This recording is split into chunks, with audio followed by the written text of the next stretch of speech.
So, hello students, how are you? Let's start our lesson. Каналыма тіркелуді ұмытпаңыздар. Бүгін бізде алтын сыныптарға арналған 2090-ның БЖБ тапсырмасын орындаймыз. Бізде drama and comedy тақырыбында.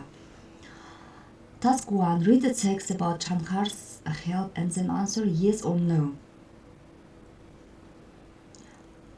Then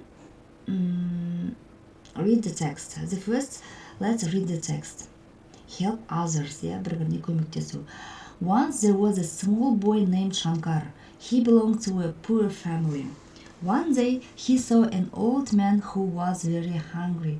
Shankar wanted to give him some food, but he didn't have food for his own. So he continued on his way. On his way he saw a deer who was very thirsty. He wanted to give him some water, but he didn't have water for himself. So he went on his way ahead.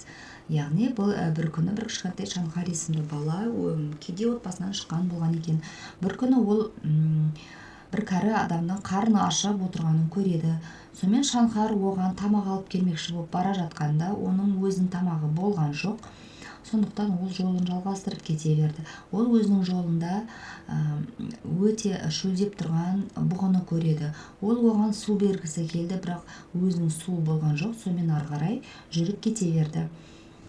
Then he saw a man who wanted to make camp, but he didn't have woods. Shankar asked his problem and gave some woods to him. In return, he gave him some food and water. Now he went back to the old man, gave him some food and gave some water to the deer. The old man and the deer were very happy. Shankar then happily went on his way. Сонымен жаңағы бала ауыл көшеде кетіп бара жатып бір ер адамды көрді. Яғни лагерь жасағысы келіп тұрған, Сонымен оның ағашы болған жоқ. Шанкар одан сұрады және оған ағаш әкеп берді. Қайтарда ол ағашты, ол оған су мен тамақ берді.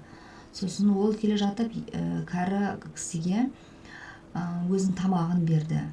Және ол тамақты бұғыға да берді. Жаңағы кәрі адам және бұғы өте бақытты болды. Шанкар ары қарай кете берді. However, one day Shankar fell down the hill. He was in pain, but he couldn't move and no one was there to help him.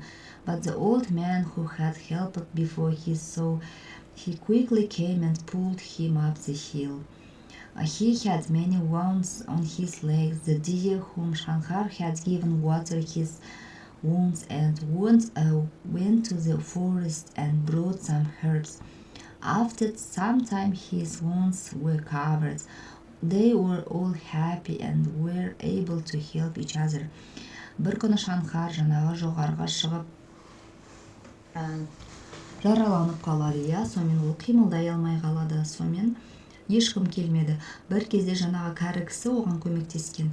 Оны көріп қалып, жүгіріп келіп, оны төбешіктен түсіреді.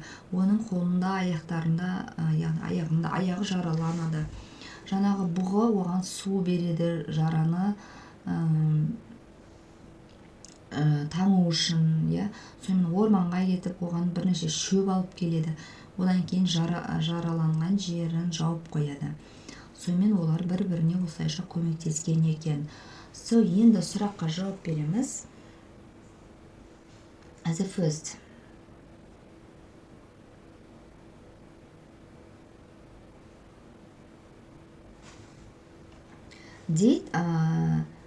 Did Shankar belong to a rich family? Shankar бай отбасынан беді? No, it is false. Did Shankar see a deer first? Ол бірінші бұғыны көрді ма? No, бірінші ол кәрі кісіні көрді. Was the deer thirsty? Yes. Were the old man and the deer unhappy? No, they were very happy. Did the deer bring some herbs? Yes. Were they able to help each other? Yes, they were able to help each other. Олар бір-біріне көмектескен болатын. So, writing task 2. Look at the fact about Rio 2. Write paragraphs using this information. Яғни мынау ақпаратқа қарап отырып, Рио туралы біз эссе жазамыз қысқаша ғана. Яғни эссе мынау туралы болу керек. Write one sentence about this cartoon. Write general facts about the cartoon. Яғни өз ойымызды жазамыз, осы мультикті көргенімізді, несімен ұнады, несімен ұнамады, сол туралы досыңа ұсынасың ба, сол туралы жазамыз.